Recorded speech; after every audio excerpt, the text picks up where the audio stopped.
Hello, everyone. Welcome to our session on integrating mental well-being into corporate culture.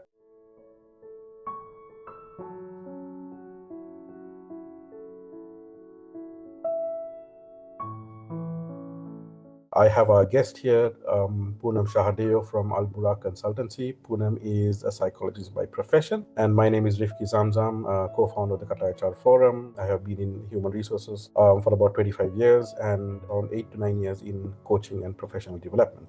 I'm by profession, I'm clinical psychologist. I have vast experience working with children, adolescents, and corporate. So now currently I'm based with the corporate sectors. So I'm working with corporate and work environment where we talk about mental wellness and all. So thank you, Rifki, having me here. It will be lovely to discuss with you. I know you have a great vision to doing. Thank you. Yeah. Just so that the viewers know, I think Poonam and I, we met at the Mental Health Champion and Mental Health Buddy program, which was hosted by the Ministry of Public Health, Gulf Good Vibes, the team over there. And Poonam has been quite instrumental and a key contributor. The material that we all benefited from, even myself, I have trained on that. So thank you very much for the education that you so much put your effort into, and you gave us a fantastic knowledge of mental health and well-being and how it affects us.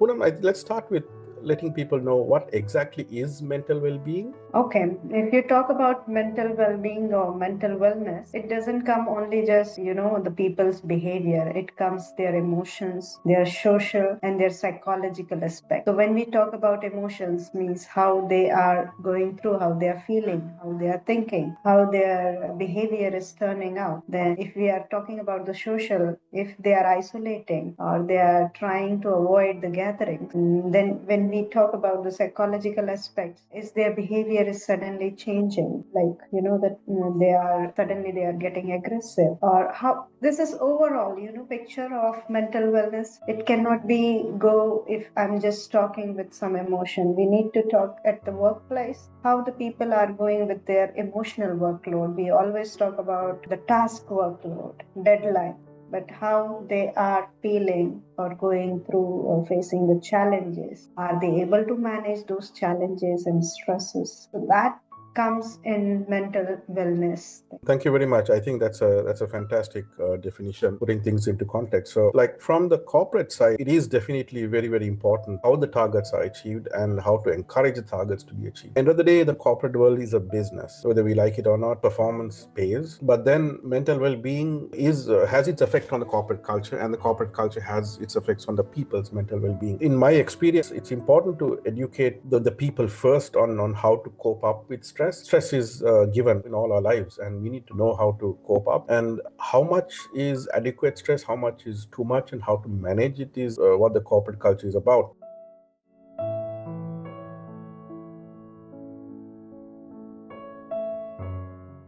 So I'm going to move into the strategies that we have in integration, and I'm sure with your clients and with the people that you talk to and the way you promote mental well-being, what would you recommend the organizations, in their strategy to take on mental health and well-being? Because if the corporate are facing the challenge with the mental wellness, their productivity will be really greatly impacted. And retention, the employees, or they will need more hiring and more firing. It's better to work on mental wellness, as WHO research has already mentioned that the people, those who are facing the mental issues, cannot give the productivity, and there is a range of productivity how it goes down. Absenteeism, it's worldwide absenteeism. Globally, the medical cost, because people are not identifying what is the barrier, medical terminology like physical health or mental health. Actually, it is directly connected. You cannot separate sometime. People are having persistent headache and they think this is the physical condition. But actually, it is coming with their stressors, which is prolonged. And then they find that there is a medical issue, and then they go for medication and frequent absenteeism. It indirectly, the organization is getting impacted because providing medical support to the employees. If employees get absent, the 1 day or 2 days productivity will be less. the same time, the medical cost is increasing. So how it's overall impacting the organization, the biggest picture, it's really vast. The employees are feeling connected to the organization. Are they engaged at work? Or they are just coming in and punching out? So we need to find out those things first. So when I talk with the organization, I always talk of the awareness, how much they are of themselves aware of. They are looking for company growth, but is it the right way to go grow? Just give the deadlines and tasks and targets, means how they will find it.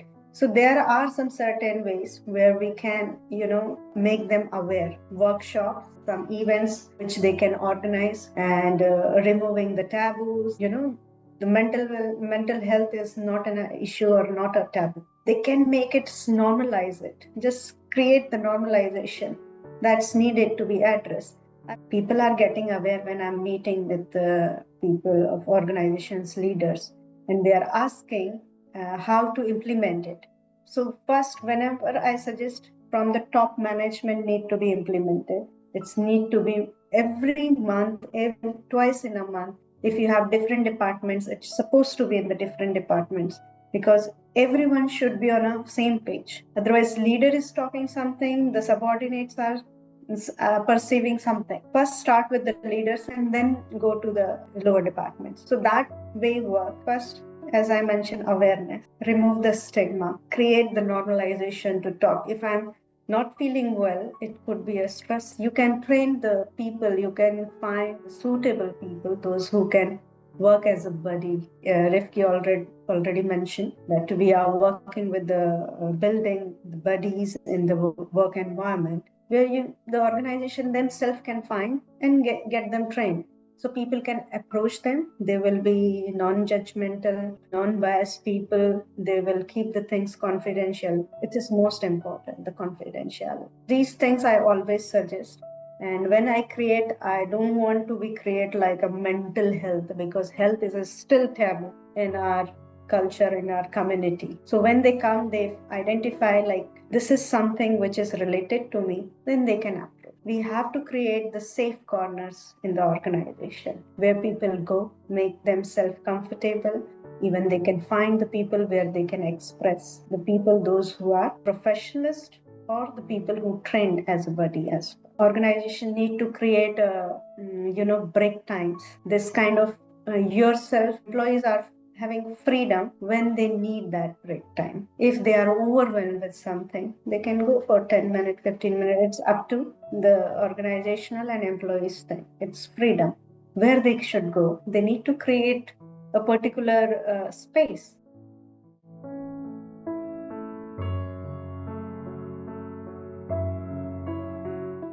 First point that we have to address is the corporate culture. Yes, it is important to educate the management, the C-suite on what mental health is and how their actions and how the corporate culture is a key contributing factor to mental health. Like, for an example, the physical setup. If the lighting is not good, if the seating arrangement is not good, if the chair is not good, if the computer and the equipment or the way the processes are is not good, that will add to mental health. That will make things worse for people.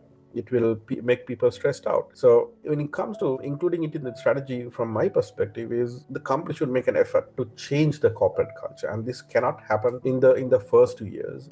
So awareness sessions, like you said, is very, very important to the top, where their commitment is essential, visible management commitment, where people need a break room, people need a place to listen to some music, to vent out, a friend to talk to. That's essential, because there have been instances in which I've heard in other organizations is people break down and cry, some people faint, some people scream out, and once that is over, it is done. If you are to remove the taboo, I believe that incident like that should not be taken into account when evaluating the person's performance or when evaluating something. People need to feel safe. We discussed a while back, the best way for an organization to support is to have programs to educate people constantly, not just one-off program, but a monthly Yes. session. A small gesture, a good morning when you walk into office, that matters. If you and I were in the same working place, I walk into office and I just sit in my table and I don't say anything to you, that would be a very cold place to work in, isn't it? If I walk in and say, hey, Poonam, how are you? How is your day today? Imagine that level of joy everybody spreads, regardless of our personal situation. One of the key things that we have to remove is the blame culture, where toxicity flourishes in a culture like that. One more thing I would like to add for the leaders specifically, when some organization choosing their leaders, they need to see one more quality in leader. He's supposed to be a motivator. He's supposed to be bring a positive energy who will be really bonding the team.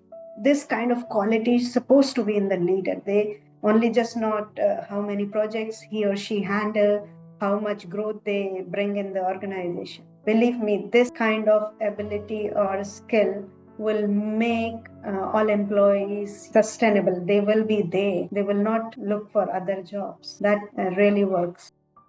A lot of the organizations, they do support mental well-being in the workplace to promote mental health, but not many know how to get around it. So look at the Middle East, you have multiple nationalities in one organization. In the Far East, it's not that complicated, but then you have different Far Eastern cultures which also look at this quite differently. For an organization, what do you think would be the potential obstacles they may face?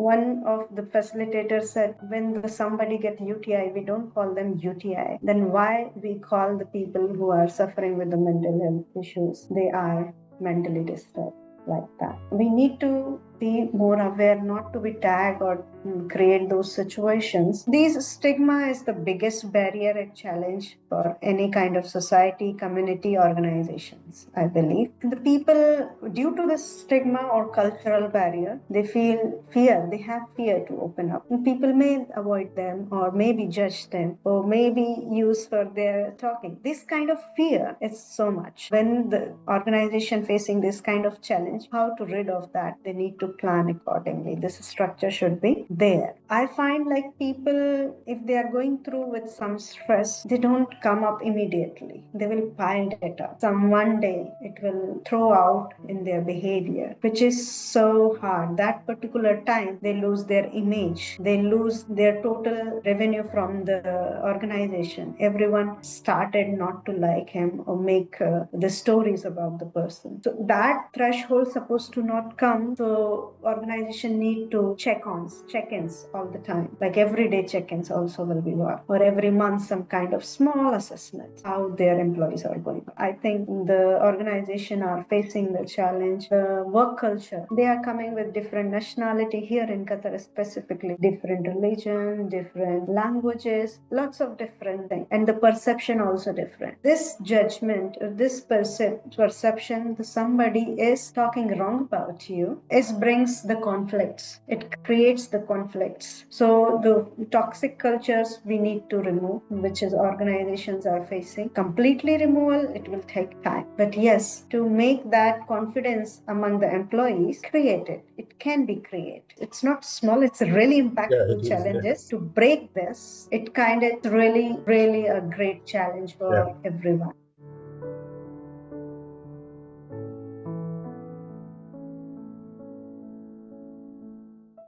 The judgment by the senior management, the judgment by the colleagues, that's a massive issue. The safety gets completely disconnected. That's why people have the fear to open up, because the moment you open up, you give someone access to your personal life. That's very true. When someone opens up to you in confidence, that's something that any human being should realize. This is something that I will not, or I should not capitalize on, or to use it as a gossip topic. This is something that I have to protect.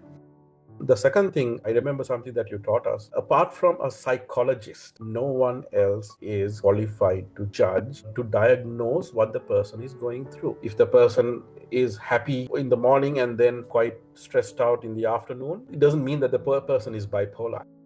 some of the practical steps I see in the corporate world is, number one, for the organization to recognize the situation in the organization, to do a survey, to get an employee voice of employee survey or an employee opinion survey to see their satisfaction levels. It shouldn't be satisfaction levels, it should be happiness levels, an assessment of the corporate culture, and to connect with qualified people to diagnose their situation, not an opinion of somebody at the very top or not the opinion of HR. Bring in a psychologist, bring in a psychiatrist if you have to, okay? And give people the confidence that this is completely separate from what the company wants to know. To create a happiness in the workplace, that is to celebrate achievement, to celebrate birthdays, to make sure that this place is all nice. At one point, somebody is questioning, does it violate privacy? No, it doesn't. We created that culture. It gives people a reason to come to work. If you actually calculate, we spend most of our lives inside an office, minimum 8 hours. Yeah. There was one activity which we did at the very beginning in an early workplace was the management made it a point that cafeteria will be one for the workers, for the middle management, and for the executive management. You sit and you eat the same food.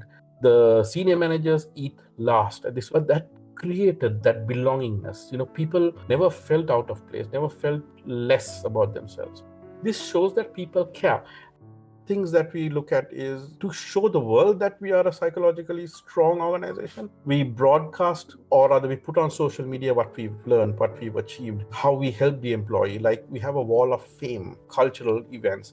That matters, the sports events, the national sports days, the clubs that we have formed inside the organization.